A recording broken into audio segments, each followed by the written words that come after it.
بدن تو یه شاهکار شگفت‌انگیز از طبیعته.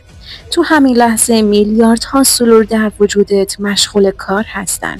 سلول‌هایی که نفس میکشن، ترمیم میکنن، انرژی میسازن و تو رو زنده نگه میدارن. هیچ کدوم از اونا ناامید نمیشن، هیچ کدوم تسلیم نمیشن. حتی وقتی تو خسته ای، اونا همچنان میجنگن تا تو ادامه بدی.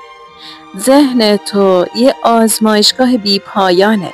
هر فکری که میسازی مسیرهای عصبی جدیدی تو مغزت شکل میده. یعنی تو هر روز میتونی مغزت رو بازنویسی کنی.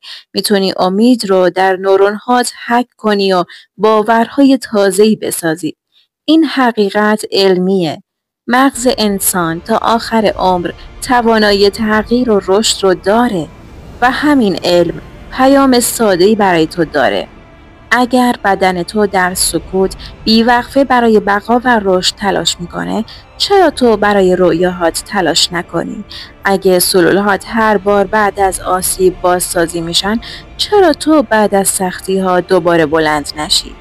جهان هر لحظه در حال گسترشه، مثل کهکشان‌ها که از هم دور میشن و تو هم میتونی همراه این گسترش دنیای درونت رو بزرگتر کنی.